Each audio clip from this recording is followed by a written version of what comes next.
Sri Gurubhyo Namaha. Welcome to our 22nd online weekly cultural heritage of Kashmir series. Today's lecture is by Srimati Rohini Vaishnavi.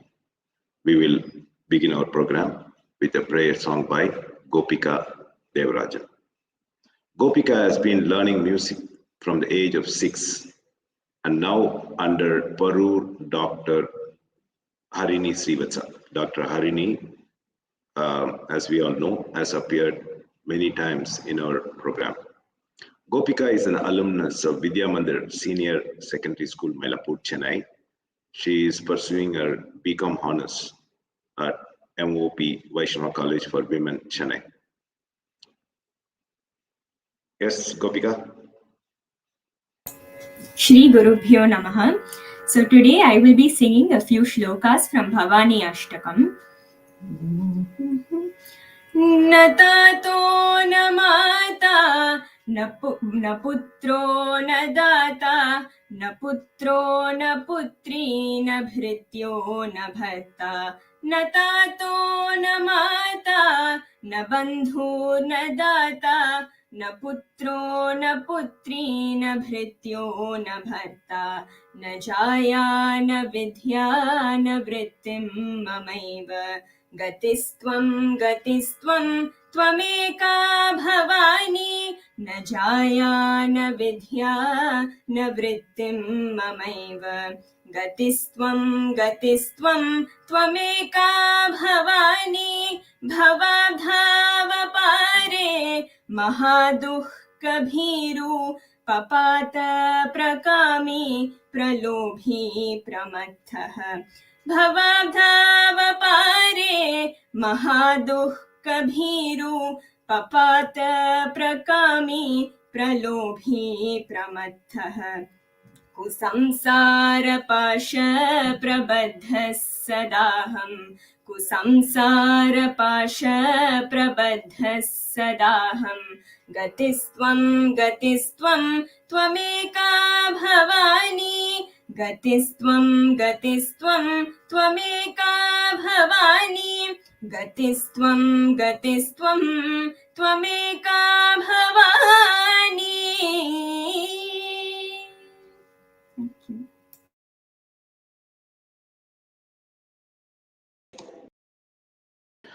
We thank Gopika once again and would like her to come back for our future programs.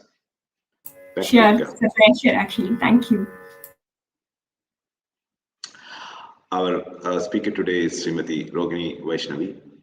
Rohini ji is the founder of RV Learning Foundation, an organization which works for education of underprivileged, creation of entrepreneurial opportunities for women, creating inclusive workplaces, and for building employability skills in the youth. Rohini is an MBA from Lyric Business School, Belgium.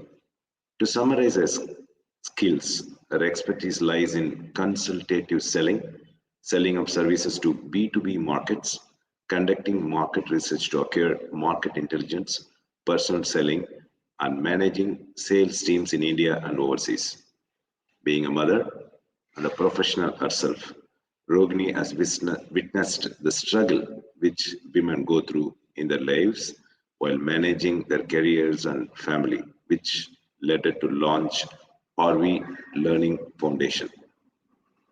Our organization also offers solutions to the corporate clients so as to make their workplaces inclusive for diverse workforce.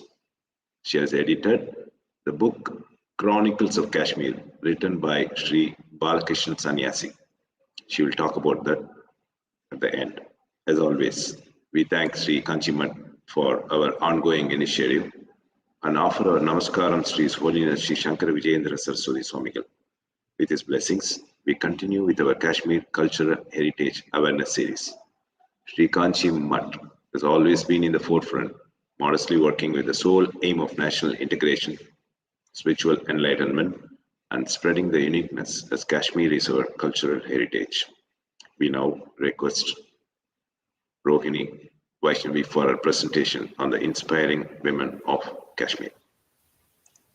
Yes. Thank you, Mr. Shankar. Thank you. It was pleasure listening to Miss Gopika Devarajan, her melodious music. I have grown up listening to the folk narratives about some extraordinary women of Kashmir, and it will be worthwhile to share their inspiring stories today.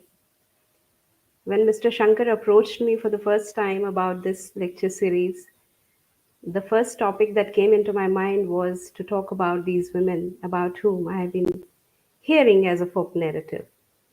Though I'm not so much into history, but after hearing their stories, I myself felt quite inspired.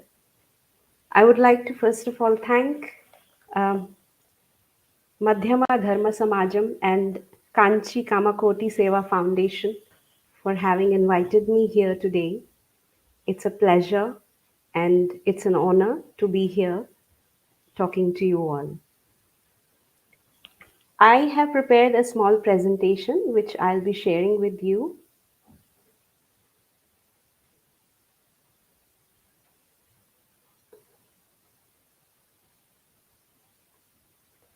So, this is going to be the agenda of my talk today. I'll begin with a general description of women in the society. I'll be talking about the status of women in Kashmir, the eminent women from Kashmir, and the contemporary women and the lessons that they can draw from the past.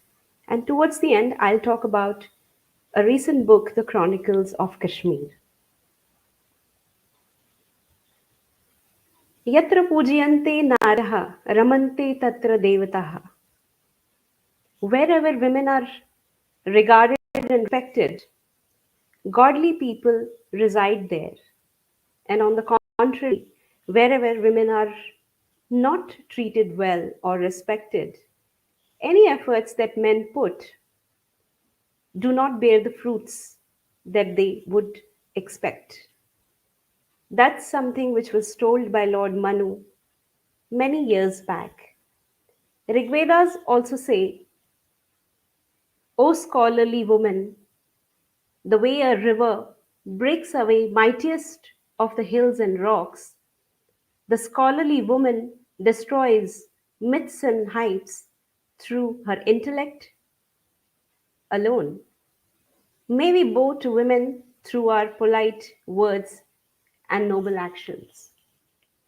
So, if you see, our ancient scriptures have always spoken about women as a source of power, whether it is Lord Shiva's Parvati, who is also called Shakti, or it's the Lakshmi of Lord Vishnu. Woman is also addressed as Annapurna, which means someone who brings wealth and prosperity. We call our motherland, our nation, motherland, because a mother, a woman, is the source of life. She's the one who nurtures life. The status of women has undergone change over several years, with men as hunters and women as gatherers. The existence of a woman assumed a unique meaning. I would say the existence of both men and women assumed a certain meaning. And over a period of time, as the society became more materialistic and the economic viability of human beings took precedence over the intellectual, spiritual, or any other contribution of a human being, the women started being looked upon as a weaker sex. She was not expected to have her own aspirations other than looking after the home because she was not economically viable. But if you see, the act of looking after the household is also an economic activity. However, it's not something, it's an unpaid labor. So that's the change that society has undergone over a period of time. And if we look at the status of women in Kashmir, I would say that in the early 20th century, the women were not educated, they were married off early. Whereas, if you see the later part of the 20th century, uh, specifically the Kashmiri Pandit women, they started getting educated. They started going through not only the schools, but they also acquired higher education at the graduate or postgraduate level. They started moving out into the workforce. They started becoming teachers, government employees. During those days, there were very few private jobs. And there were also some women who broke the stereotype and stepped into the careers which were strictly prohibited for women. And those would be careers into acting, um, talking on the radio, or singing and dancing. So these were a clear no for women. But in the later part of the 20th century, women also started stepping into these careers. Now I'll talk about the ancient women, the folk narratives that I talked about. I would start with Mata Rupabhavani.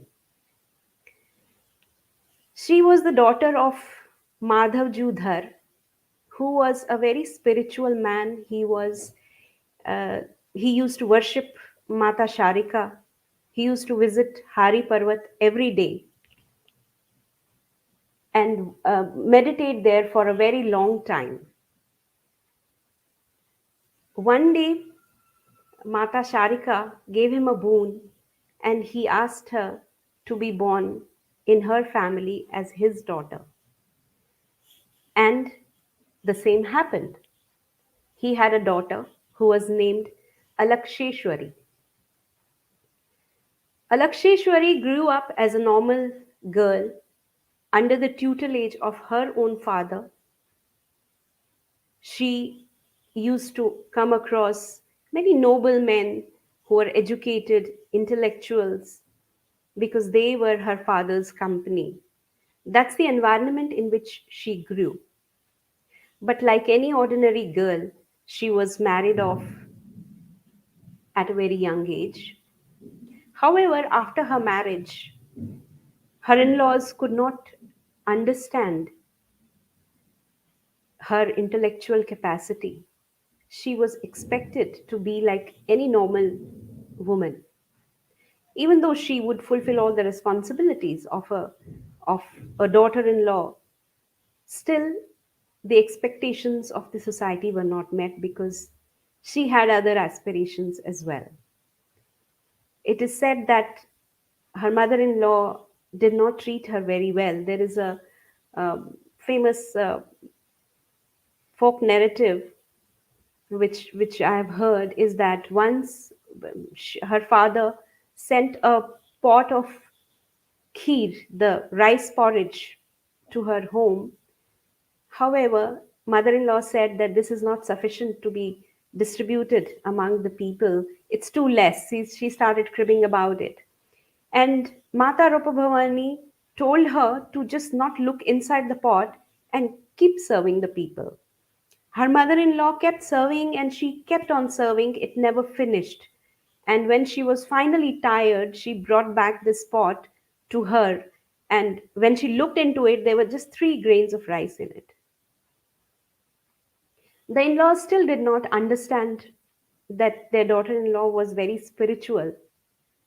So finally, she had to part ways with her husband. After that, she did not even go back to her father's house. She meditated for a very long time. She lived for almost 100 years. And as she meditated, she moved around various places in Kashmir and she started getting noticed as someone spiritual. And people started loving her, they started following her. One day, a blind boy came to her and told her that he could not see and if she could do something about it. She asked this boy to dig a well, and the water that came out of it, she asked him to wash his face with this water. When the boy washed the face, he started seeing all of a sudden. This is the picture of that well here, and on top is the house of Mata Ropa Bhavani in Safakadal, Srinagar.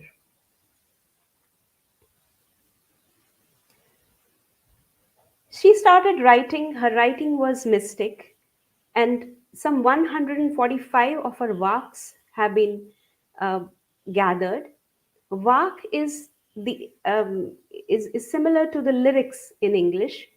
It comprises of 4 lines. It's a short poem with a theme.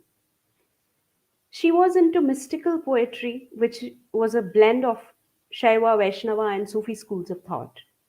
It was philosophical, and it dealt with the questions like the ultimate purpose of life, breaking free from the limitations of the body and merging with absolute truth. She also spoke about women. She also spoke about the divinity. She would um, inspire women to, her writings would inspire women to be more divine, to seek internal peace for the benefit of the society. She did not write about women empowerment, but she wrote more about the women enlightenment. Many of the women during those times were had some kind of a disdain for the patriarchy, but Mata Rapabhavani did not have that kind of an attitude, probably because her father had always been by her side. And talking about the other extraordinary woman, or let me just read out this verse first, Mata Rupa Bhavani's verse. It says, I did not come on this earth as a seed to fall in the circle of births. I'm not the elements, earth, water, fire, air, and ether. I'm beyond the primordial universal self and the individual self. I am the supreme consciousness. So you can figure out the nature of the writings of Mata Rupa Bhavani. Another extraordinary woman was Habba Khatun. Her name was Zoon originally. Zoon in Kashmiri means moon, and moon stands for beauty. She was extremely beautiful, and she was also called the Nightingale of Kashmir because she sang very well. Born in 1554 in a place called Pampor in Kashmir. She was born to a very ordinary peasant family and at a very young age married off to a peasant boy. But as she was again intellectually superior, her in laws could not understand her extraordinariness. And again, they always wanted her to be more acceptable and more ordinary, more accommodative, which finally did not happen. And again, it is said that her in laws were also not very good to her. Her poetry is also influenced by her uh, personal life. And finally, she also left her home and she started wandering. She used to write, she used to sing. And one day, Yusuf Shah Chak, who became the king of Kashmir, spotted her. He liked her. They fell in love and they got married. She had very pleasant 6 years with him when suddenly the Mughal king Akbar was extending his kingdom and now he wanted Kashmir. He sent for Yusuf Shah Chak for a friendly meeting. However, he imprisoned him. So the last time Habba Khatun saw her husband was when he left for Delhi to meet Akbar. And after that, Habba Khatun's situation was again the same as 6 years before. She started wandering in the valleys of Gurez, where she wrote and she sang. There is a mountain range in I would say a mountain peak, which is a part of the Himalayan range in the Gurez Valley of Kashmir, which is named after Habba Khatun in her memory. And here you see the picture of her house in Kashmir. She started wandering and she continued to write. Her poetry was full of hope to find her love. She wrote of the miseries inflicted by her in laws, having led a very difficult life. She also talked about the perils of physical labor. Deeply steeped into romanticism, and his poetry was highly metaphorical and symbolic. Her verses talk of earthly love and are more pragmatic in nature. She spoke in the language of the common people about the issues that they could relate with. To know Habba Khatun is to know of an integral part of Kashmir, and more importantly, its literature. Lalleshwari, Laldyad as we call her, was another mystic poetess of Kashmir. She was born much before Habba Khatun and Mata Rupa Bhavani. And it's assumed that during those days, she was born in 1320, women were perhaps more educated because it reflects in her poetry. Her poetry was a blend of Shaivism and Vaishnavite philosophy, but she primarily brought to fore the Shaivism to the common man. She was again born in a very ordinary family, and she was married off at a very young age. And her story was also somewhat similar. She was ill treated by her in laws. It is said that she used to go to fill water to the nearby river, and she used to stay there for a long time because she used to meditate and pray Lord Shiva. However, her family used to be suspicious about her fidelity. And one day her husband came after her, and he saw her on the bank of the river with the pitcher on her head, and he threw a stone on her pitcher. The pitcher broke, but the water in the pitcher stayed there, stagnated. And Laleshwari then picked up this water in her hands. She held it in her hands and she poured it into another container, and she kept on pouring it till it became a stream. And another story says that she was very much ill treated by her mother in law, that she did not even get sufficient to eat. A very common folk narrative says that her mother in law used to put a stone in the plate and then cover it with a very thin layer of rice, and it looked like a mound of rice, and that's what she had to eat. Finally, Laleshwari's family life also did not uh, really do very well, and she had to renounce the family. Laleshwari's poetry, she was the one who brought the Vaks into Kashmir. And Rapa Bhavani later on wrote the Vaks, but she was the one who brought them in. She carried forth the torch of Shaivism. Once esoteric, mysticism now became a part of the folk narrative. And she also warned against the superstitions, against the unwanted pomp and show.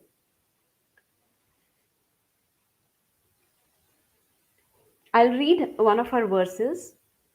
There is no light like the knowledge of ultimate truth, no pilgrimage like the one of the love of the Supreme, no relative like the Lord Himself. So, we just heard the stories of women who had to really go extra far to the extent of leaving their families to be able to follow their own passions and their own aspirations. But in the later part, in the most recent history, we also have some women in Kashmir who have actually broken the stereotype, but without renouncing their families.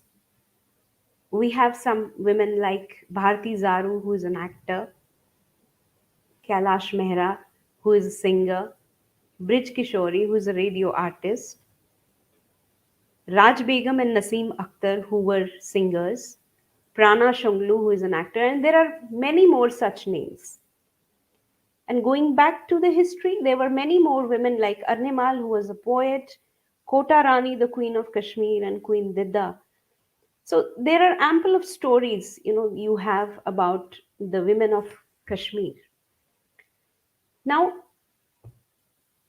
the contemporary women in the present day face different kinds of problems. The stories that we spoke of right now go back into the past when the social conditions were different and women had to really struggle to to be able to achieve what they aspired for.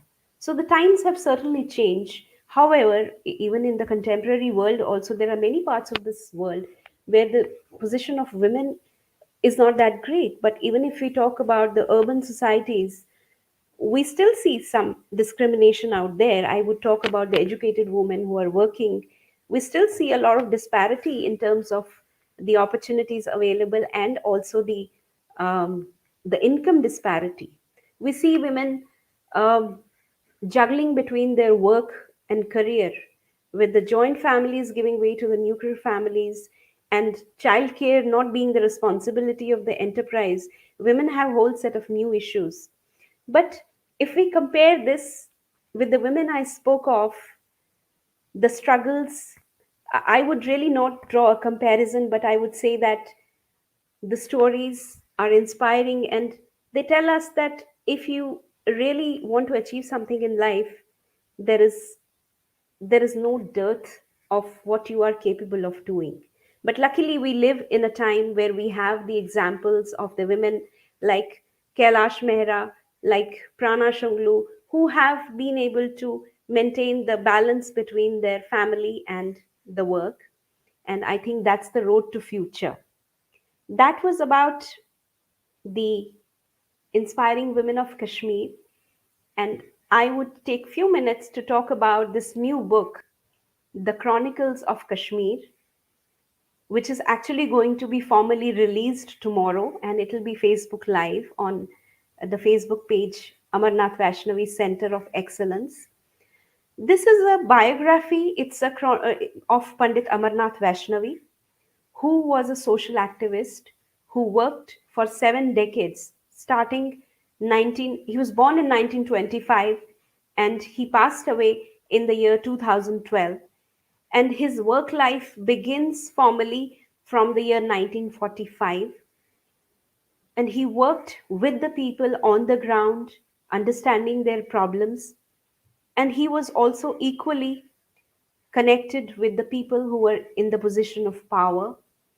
Therefore, he was a conduit between the common man and the people in power, whom he from time to time used to communicate the difficulties that people were facing. And his efforts also led to some of the historic changes and events that will be always remembered in the history of Kashmir, especially the Kashmiri Pandits.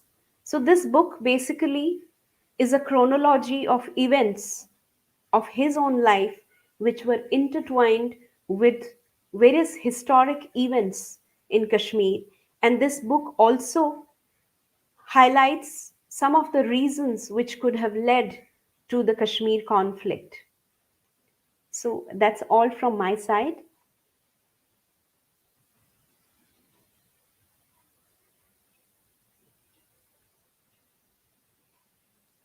So over to you, Mr. Shankar. Okay. Thank you for this wonderful presentation, Rohini. And thanks for again introducing this inspiring women. Although we talked so much about the past history, you are really picked the right people and introduced us. Now, as I always feel that our slots are not enough for the speakers.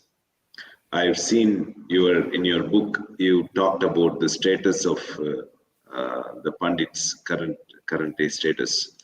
Maybe we should reschedule one program talking Yes, about uh, the current status, what aspirations you have, and how we are going to implement. Uh, we know there's a big gathering of diaspora of Kashmiri overseas, and they will all be willing or looking eagerly at our program and what we are going to talk about the future. What are your thoughts on this? absolutely. I think I have this book with me here, The Chronicles of Kashmir, and it will be a pleasure to talk about this in a separate session. Maybe we could invite the author himself to talk about the book. And it will indeed be a good thing if you involve the youth in this program, and draw a comparison between the past and now. Past meaning the Kashmiri Pandits have undergone a lot of, I would say, cultural change, social change because of their exodus from Kashmir. So it will be great to also invite youngsters here on this platform who are born in the late 80s or in the early 90s, and have two speakers simultaneously, one from the past and one from the present, which will also, throw some light on what kind of a change the society has undergone on account of their exodus from Kashmir. It's also likely that some of these youngsters who could appear in our program wouldn't have seen Kashmir, right? They wouldn't have been there or born there, or See, they some have of a them earning. who are born after 90s, they could have gone as tourists, but they would definitely have heard the stories from their parents, and they would know what their previous generations have gone through, and imprints can definitely be seen in them. So it'll be Do these interesting to know. students Yeah. go back to Kashmir even though they were not born there? Do they go back and they study? I know it's like some time ago, it's like a foreign country to most of them, like people, overseas Indians coming to India for studying. They living in India. Do they feel like going back and living there as a student? I don't know. The situation is changing now. Well, I would say that they wouldn't like to go back there and study there. They would prefer to study in other parts of the India rather than going to Kashmir to study. But yes, people do visit there as tourists to at least see how uh, the place where their forefathers belonged to was like. But going for studies is like, being there for a long time, which I'm not sure that they would really feel safe over there. I have myself not been there for last 32 years, ever since we left in 1990. Now, as you are aware, most of the children, NRI families, not everyone speaks a local language or the mother tongue. Everything is switched over to the local, whether in Europe or in the US. How does it work with the Kashmiris in exile? In exile, I mean in India, moved to other parts. Do they speak Kashmiri, or they maintain the culture? Because it's important, as you see from our leaflet. Uh, it's very important that this program is to create that awareness so that they could return to Kashmir one day without fear and with protection, which I think it's a great change that happened recently, and more opportunities are forthcoming. How this is going to be made use of?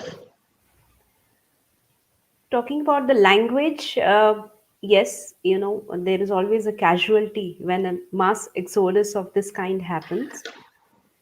So, language takes the first stall.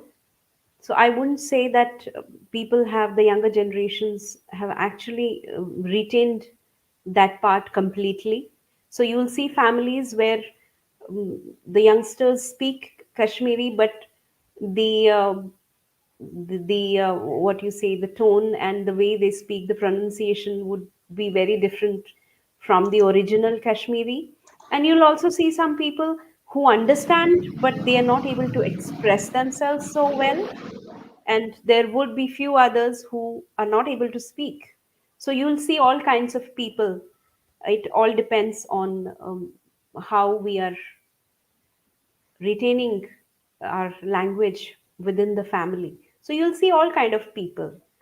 Uh, Talking about the opportunities, I am not really sure because the change, the Article 370 was recently abrogated. I would still call it recent, even if it's 2 years back, because something that has happened, something like uprooting of a community, and 32 years have passed, people have not gone back there. So 2 years looks very recent because such kind of changes take too long to mature. So it will be right now too premature to say that whether it's an opportunity or not. Now, I know that you are running an institution, RV Academy. Yes. You're focusing more on the downtrodden and skill development. You you have any such plans to start, which could be a great opportunity? Starting one in Kashmir and should be easier for you then. Yes, I would love to do that. RV Learning Foundation is working towards the employability of the youth. We make them more well versed with what they can expect in the job market. And Kashmir definitely is a place where there is a lot of opportunity.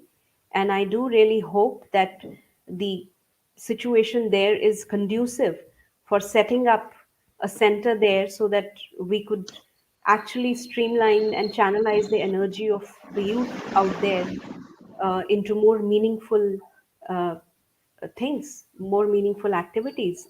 We also run activities in the area of women empowerment, women entrepreneurship, where we upskill the women, we counsel them, we teach them the new age skills, and so that they can start their own business or they can upscale their own businesses. So there is ample opportunity out there for growth, and definitely I would love to work in my own motherland. Why not? As we all know, today is our 22nd weekly session, and we know that this program is watched by some important people abroad or in India. If you are to send a message to someone concerned, what would you ask them? That's all right. If I have to send one message to everyone, um, To someone who will be in a position to implement what you want to implement there. well, I would say, in fact, I would have something to say to the youngsters. I would say to the youngsters that if you want to see, the very common saying, be the change that you want to see.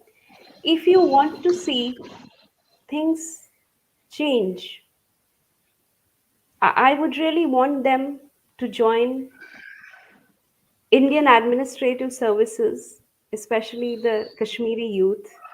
If they want to see change, they should be there themselves in the position of power, because now is their time. Now is the time when they can do something. They are the future. That would be my message. That's very interesting. That's what everyone talks about these days, even in other parts of India, at administrative services. Now, moving to the pilgrim map of India, we have heard enough about all this, how Kashmir used to occupy a prominent place in our pilgrimage, right from Rameshwaram, now Varanasi, which we all witnessed recently. Yes. And Kashmir, I think left out or got cut off maybe in 1,000 years. That could be one opportunity for people longing to visit Kashmir. Now that we keep hearing about Kashmir and maybe that got cut off, that could be one area which could be developed so that we feel that integration of pilgrim centers in India, which a lot of people are very religious and all Hindus would like to make use of that. We don't know if anything is going to be done on that part, which should have existed long ago in Kashmir. Do you have any say on that? Well, I would say that Kashmir has been on the pilgrimage map.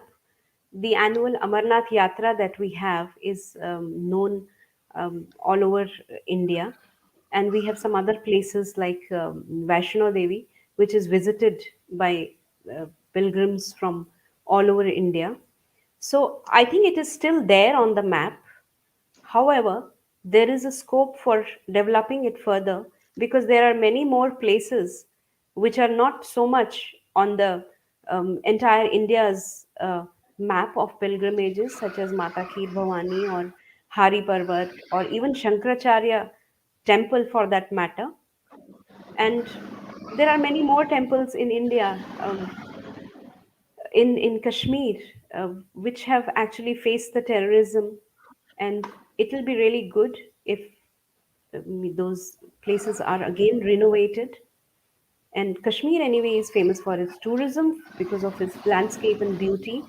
And religious tourism is also definitely something which can be looked at. Yeah, one of the speakers who appeared in our program talked about preserving those uh, temples in ruins. Maybe that could be made as a museum, or I don't know if it could be rebuilt, all those temples. They're all almost Yes, finished. So yes, there are so many temples that you see in Kashmir that people are not aware of. After seeing this program, one would even compare that with places like Kanchipuram, which has got so many temples. Similar temples are in existence. Only when you come to south and see our temples, uh, which couldn't be destroyed, uh, you feel how magnificent these temples should have been in Kashmir. So maybe that area, I think, can be given some importance and it promoted. should be important because the temples in Kashmir have suffered a lot on account of terrorism, and even before that, even before 1990, I wouldn't really have the figures for how many and all because I'm not really an expert into that area. But yes, there are huge number of temples which have been destroyed in the meanwhile, and there is a large scope for the renovation.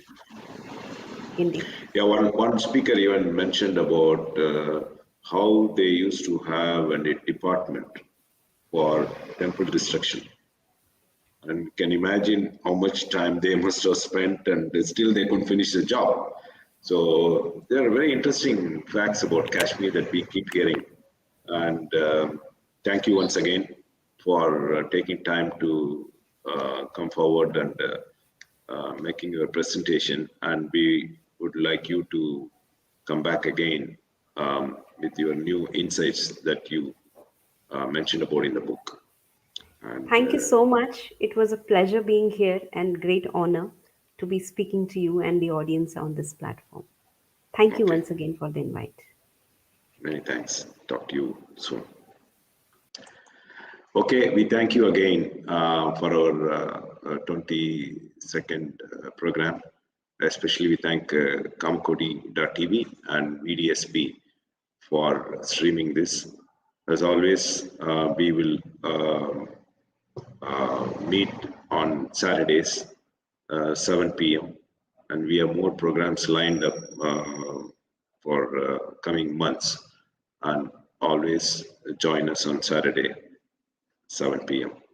Until then, goodbye to you and thank you.